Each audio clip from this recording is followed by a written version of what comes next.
All right, all right. Let's throw this down. Respect diversity without having the slightest clue. Give a thumbs up if you're here because it does not show me whether you're here unless you give a thumbs up. How stupid that is. But whatever, I'm not really doing this to conversate. I'm doing this just to get this across.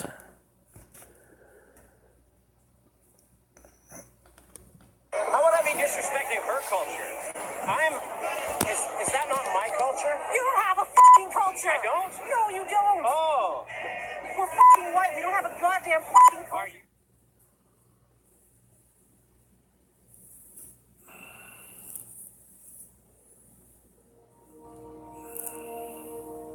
This video is centered around an article that one of my subscribers was kind enough to send me recently, so thank you for that. The article is so well written, so poignant, so accurate and conspicuously honest that it would be a mistake for me to just tweet it and for people to ignore it as too long didn't read. So I want to make sure it reaches the larger audience that it deserves. It goes right to the very heart of the treachery that has been committed against the European mind by our governments, and it needs to be heard.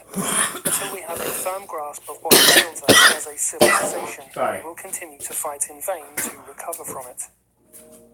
How a Generation Lost Its Common Culture by Patrick Deneen, Professor of Constitutional Studies at Notre Dame. My students are know-nothings. They are exceedingly nice, pleasant, trustworthy, mostly honest, well-intentioned, and utterly decent. But their brains are largely empty, devoid of any substantial knowledge that might be the fruits of an education in an inheritance and a gift of a previous generation. They are the culmination of Western civilization, a civilization that has forgotten nearly everything about itself, and as a result has achieved near-perfect indifference to its own culture.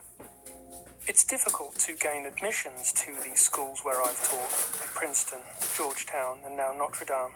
Students at these institutions have done what has been demanded of them. They are superb test takers. They know exactly what is needed to get an A in every class, meaning that they rarely allow themselves to become passionate and invested in any one subject. They build superb resumes. They are respectful and cordial to their elders, though easygoing if crude with their peers. They respect diversity without having the slightest clue what diversity is, and they are experts in the arts of non-judgmentalism, at least publicly. They are the cream of their generation, the masters of the universe, a generation in waiting to run America and the world. But ask them some basic questions about the civilization they will be inheriting, and be prepared for averted eyes and somewhat panicked looks. Who fought in the Peloponnesian War? Who taught Plato, and whom did Plato teach?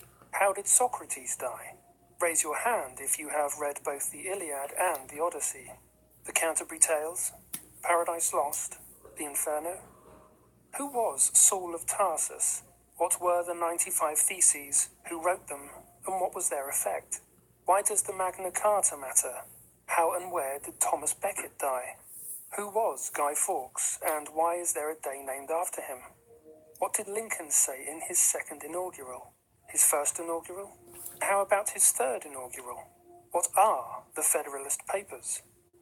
Some students, due most often to serendipitous class choices or a quirky old-fashioned teacher, might know a few of these answers, but most students have not been educated to know them.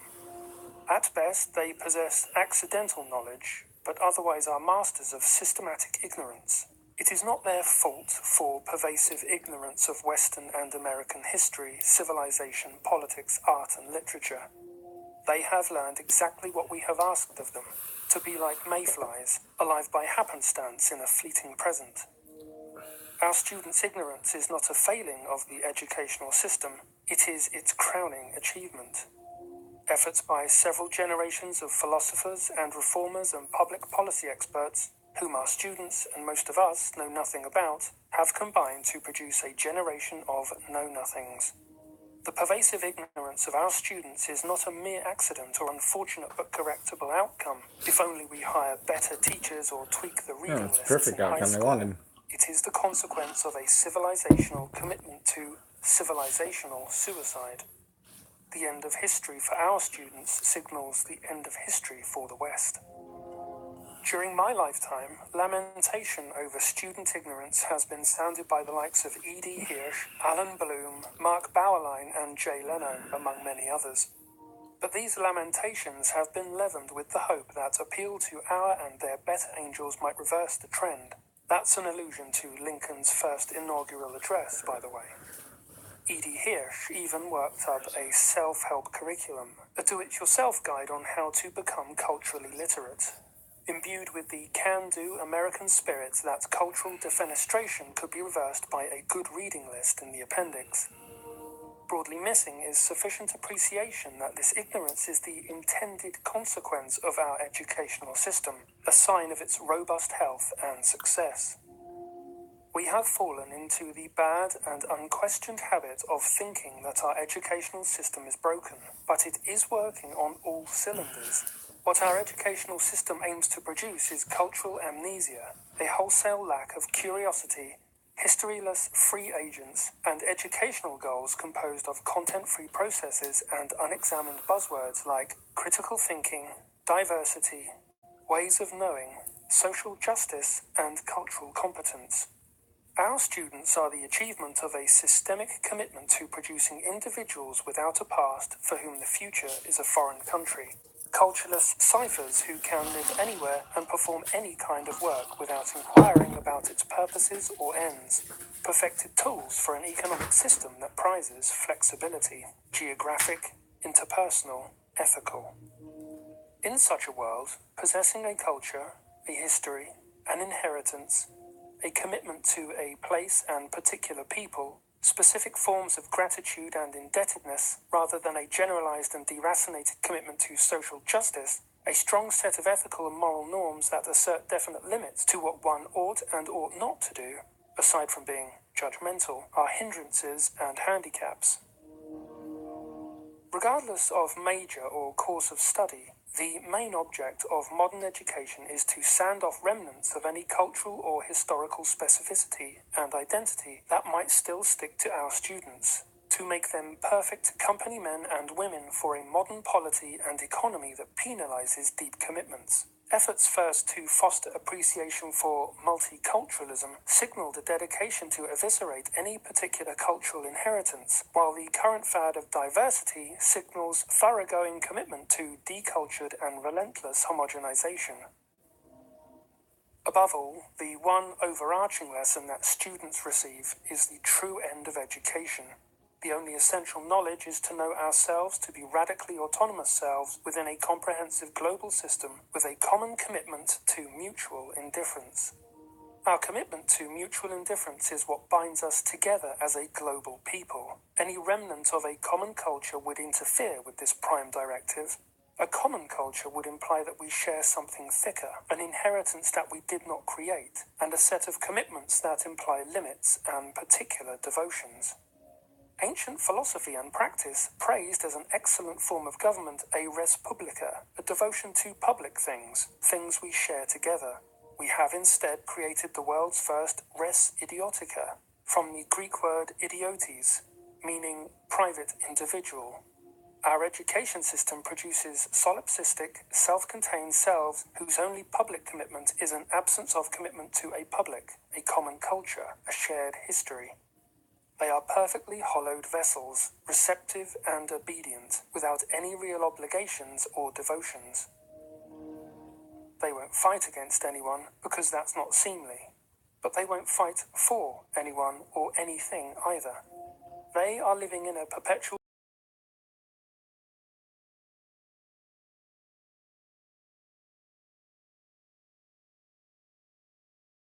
I love my students. Like any human being, each has enormous potential and great gifts to bestow upon.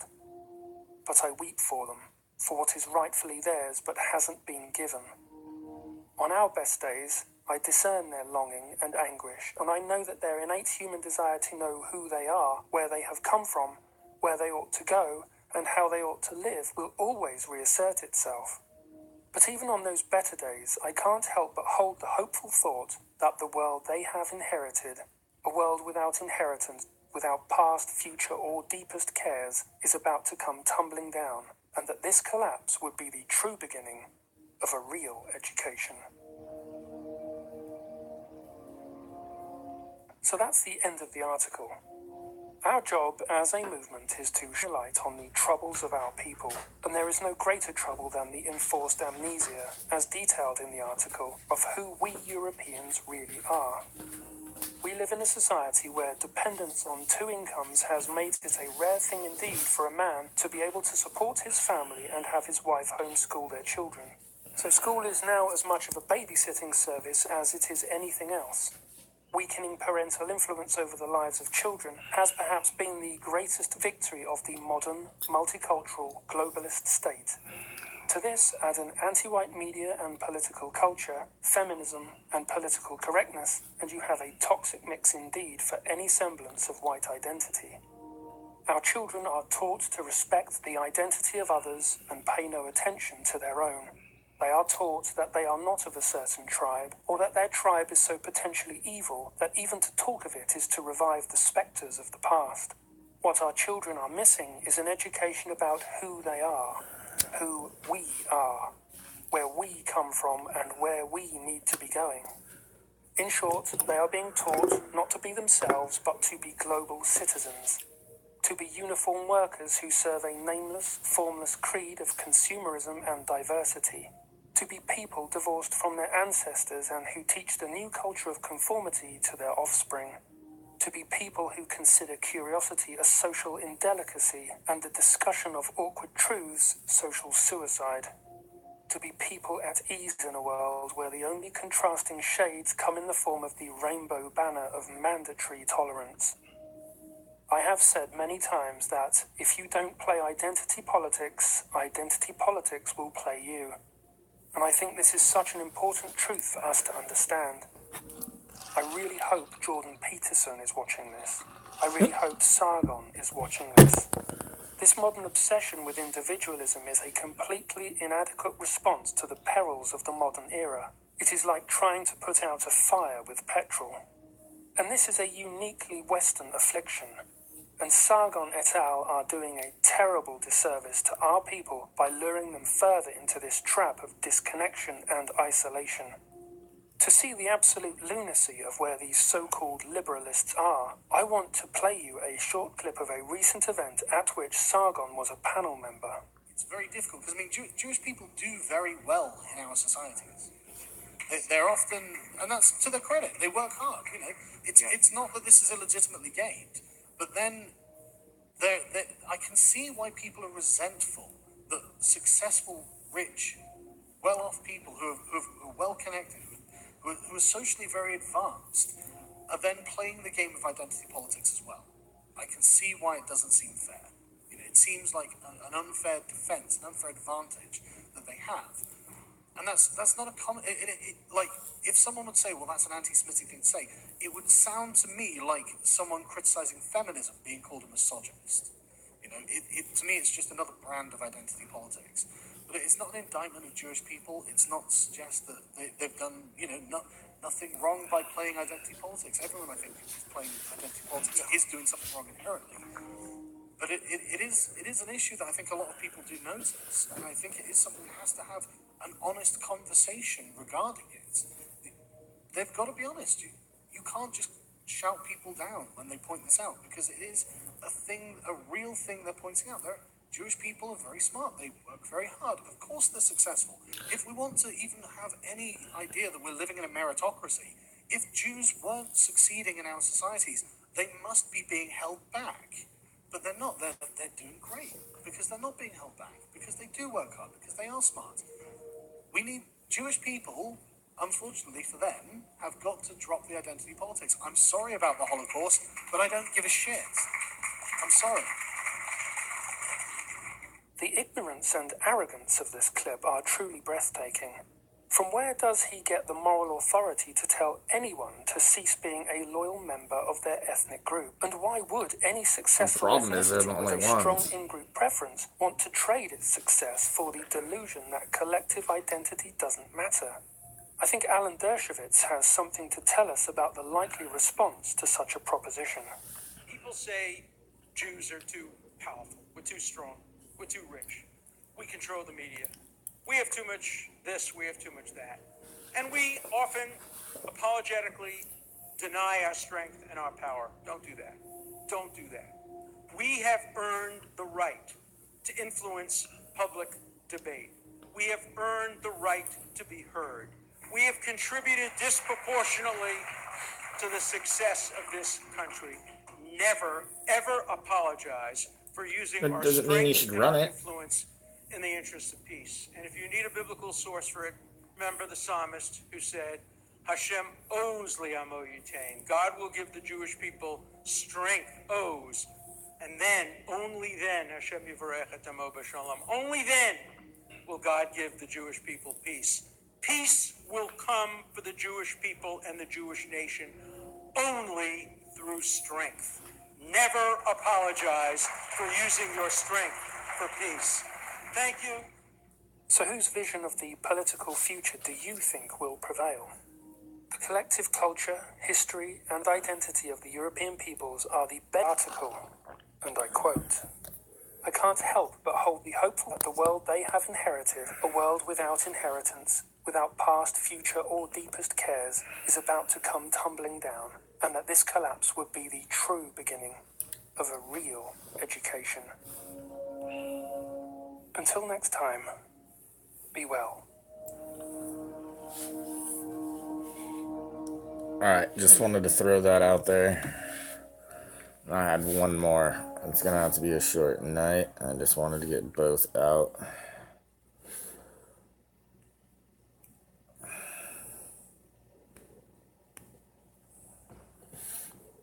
How would I be disrespecting her culture? Yeah, definitely something to watch from the beginning. How would I be disrespecting her culture? Oh, sure. Oh.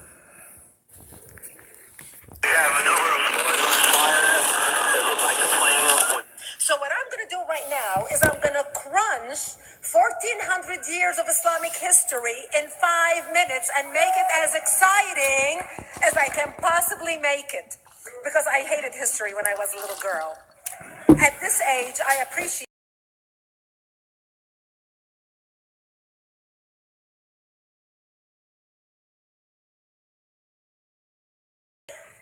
in order for you to understand why Western civilization is different than the Islamic world, you need to understand the history of Islam.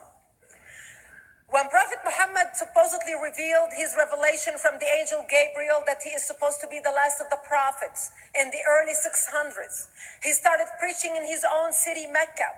He tried to recruit friends and followers to be able to spread his religion.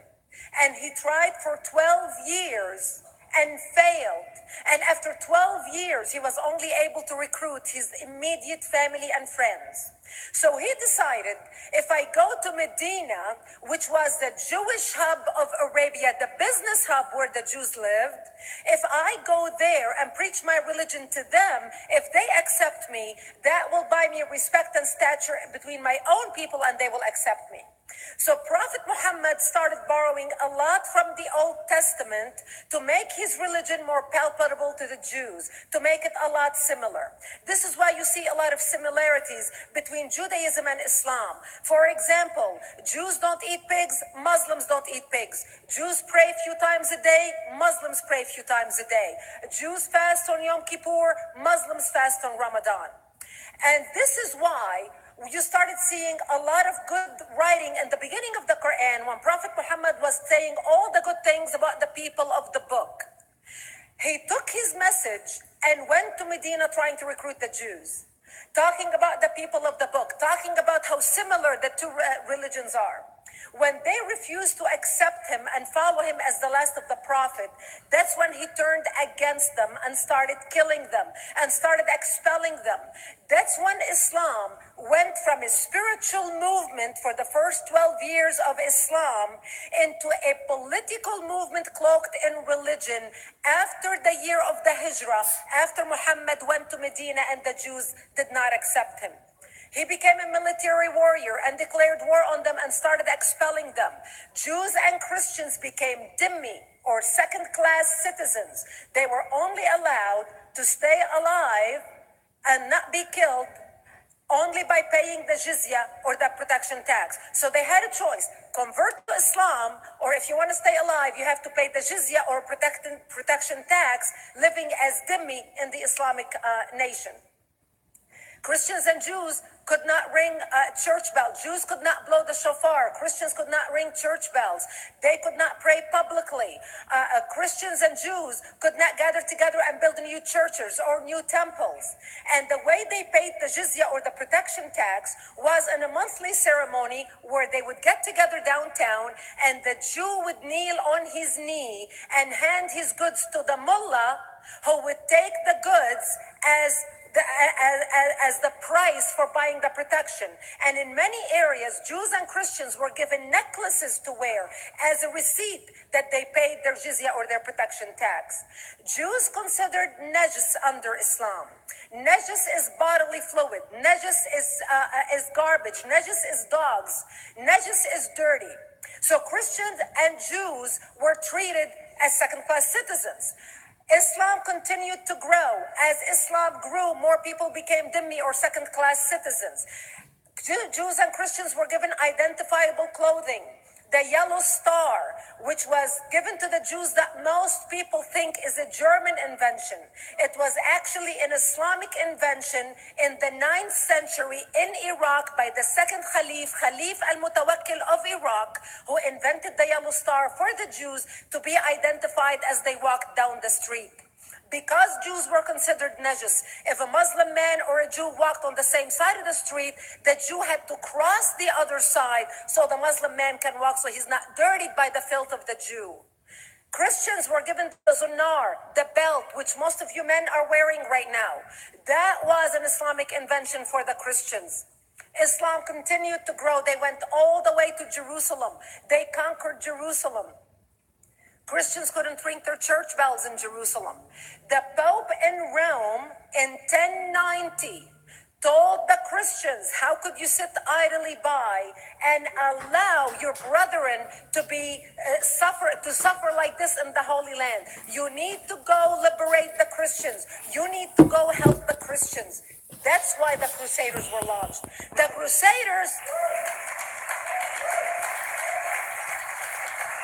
Crusaders were not launched because they just felt like waking up in the morning and going and converting a bunch of Muslims or beheading them.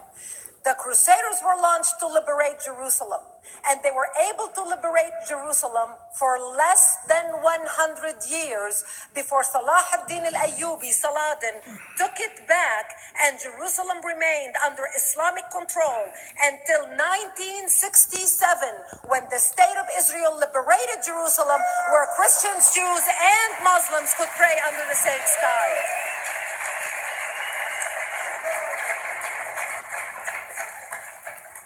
The Crusaders continued fighting Islam, and for 300 years they tried and failed. And by the 1300s, the Crusaders disappeared because they could not win against Islam. Islam continued to expand. They went all the way to Central Europe. They went all the way to China. They went to India. They conquered Spain. They changed the name of Spain from Spain to Andalusia. And they started, as they advanced, as they conquered more nations, more people paid the jizya or the protection tax. And this is how the Islamic Empire grew. It went all the way until they was stopped at the gates of Vienna on 9/11. 9/11 is not a date that Osama bin Laden just picked out of a hat. 9/11 is a symbolic date in the Islamic calendar. By the 1600s, Islam had covered more of the earth's surface than the Roman Empire did at its peak. Between the 1600s and the 1800s, the Europeans were experiencing the European Industrial Revolution, where the Europeans were able to invent products on factory lines, where they are able to make money and sell products, which gave them the money to build a strong army in order to fight the Muslims. And that's how they were able to stop them at the gates of Vienna on 9/11. The Europeans started the pushback against Islam. They pushed them out of Europe. They pushed them out of all the way to the Middle East and North Africa. By 1924, Almost done. the Islamic Empire ended. In 1924, the Islamic Caliphate ended in Turkey by President Ataturk, who was a secularist. He ended the Islamic Empire and he gave women rights to vote. He gave women a right to an education, a right to work, a right to choose a husband. He forbid women from wearing the hijab. He forbid men from wearing the beard. The Muslims hate him so much that they consider him a Jewish agent because they believe that his mother and her bloodline was Jewish, and that was the influence on Ataturk. By the time the Islamic Empire or the Islamic Caliphate or the Islamic State ended in 1924, the Islamic Caliphate had existed for 1400 years, and it ended less than 100 years ago. By the time the Islamic Caliphate ended in 1924, 270 million people around the world were killed by Islam. 270 million. And we didn't have weapons of mass destruction, and there was nuclear weapons. All of these people were killed, butchered by the sword. The people in the world, less than 100 years ago, how many people knew this history? Please raise your hand. We in America have failed to educate our children about history. We in America fail to educate our population about history. Our children in high school, you take any 17, 16-year-old kid, 18-year-old kid, and ask them about World War II. They can't even tell you what happened in World War II. For them, it's ancient history, and we still have our World War II veteran walking among us. That's how little we know of history. Islam ended in 1924, the Caliphate. People thought the Caliphate will never be resurrected. The Caliphate will never come back. But two things happened in the Middle East in the last century that made the Islamists be able to resurrect the Caliphate. Number one is the discovery of oil in Saudi Arabia, which we were able to discover and were stupid enough to allow them to nationalize it. And the number two that happened was Ayatollah Khomeini coming to power in 1979. That gave the Islamists the money and also the spiritual covering in order to explode on the world stage. And people say, oh, well, the Wahhabis exported their Wahhabi radical religion. The Wahhabis are the name of Wahhab. They're not a different sect of Islam. They follow the authentic preaching of Prophet Muhammad, the way Prophet Muhammad lived and practiced his religion. This is why neither you or me or any infidel can step a foot in Mecca, because as far as they're concerned, we are filth. And as infidels, we're not allowed to step a foot, not President Obama and not anybody else. As a matter of fact, Al-Qaeda used to use Saudi Arabia and its success as an excuse to recruit members, as the example to show them how Allah has blessed Saudi Arabia because of the way they adhere to the tenets of Islam. And today we talk about ISIS. ISIS is not a new invention. ISIS resurrected the caliphate that ended less than 100 years ago. Except we are too ignorant and too uninformed to understand what ISIS is doing and why ISIS is succeeding.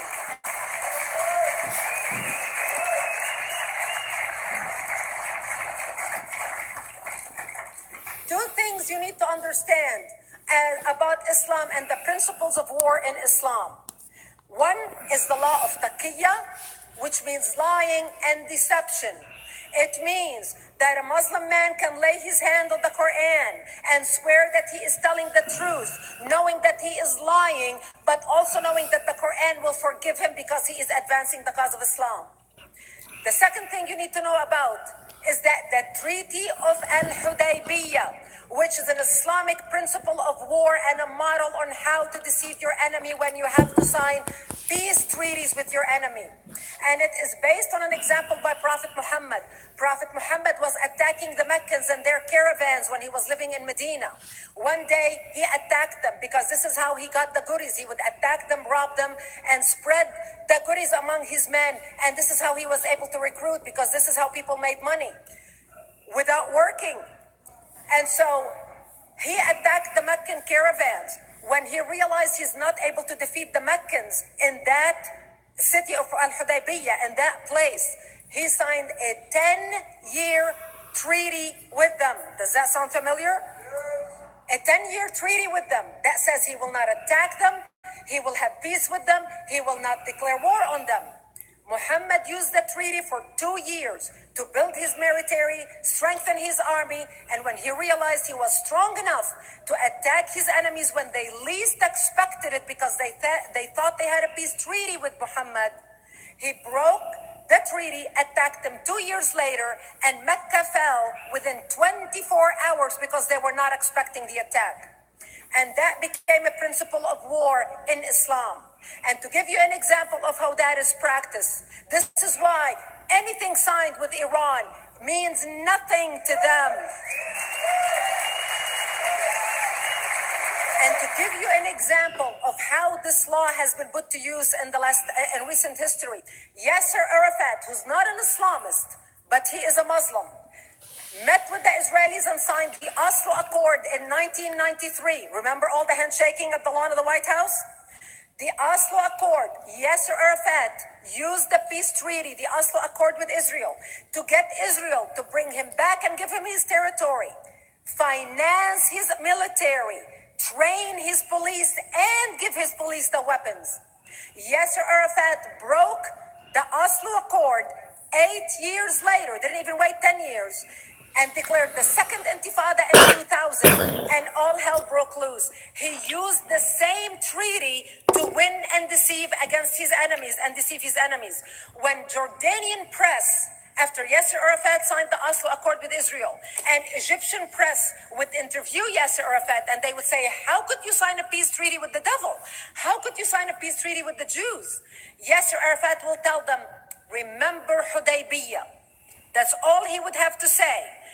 The whole Muslim world knew exactly what Yasser Arafat was talking about. We in the West and the Jews in Israel, it was over their heads. Nobody understood what Hudaybiyah was referring to. And this is the type of deception that we are dealing with. So when Iran signs a peace treaty with the United States for 10 years, they are using us as useful idiots, as gullible, ignorant people who are signing a peace treaty with the devil in order for Iran to continue her thing. In this deadly Game of Thrones, there's no place for America or for Israel. We don't have to gamble with our future and with our children's future. Stop having this. All these people. And I wish I could promise you, Ellie, that the lessons of history have been learned. That is why it is so important to be wise about who we're going to put in the White House next year.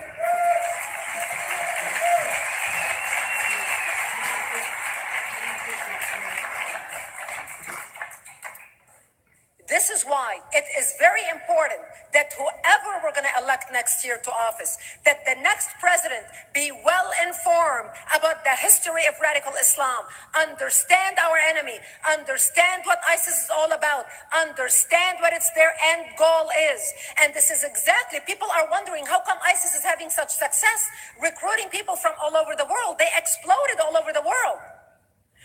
Pew Research did a poll. And of course, the Pew Research, Brigitte Gabriel, is not Fox News, is not Tony Perkins. The Pew Research did a poll in 2013 when they went around the world and interviewed Muslims from Islamic countries all over the world. And they asked them two questions. Would you like to have Sharia law as the law of your country? And would you like to see the Islamic Caliphate?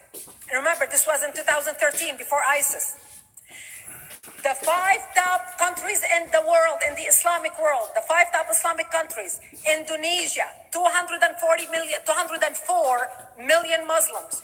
Indonesia, Afghanistan, Pakistan, Egypt, Nigeria, and Bangladesh. 77% of Muslims interviewed in these Islamic countries, 77% want the establishment of Sharia law and want the establishment of an Islamic state.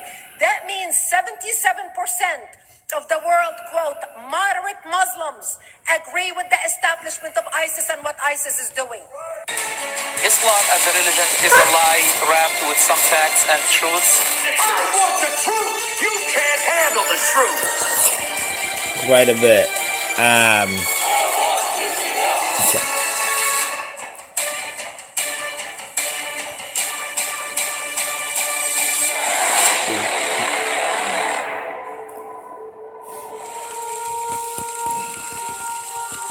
So, the main reason I wanted to put those two together for you guys, for everybody, got to make it a quick night. Go back to the beginning and listen to that, and you see, shit. You'll see what I'm talking about. Go back to the beginning, but I'm out. Thank you guys for being here. Sorry it couldn't have been a longer night. All right, thanks.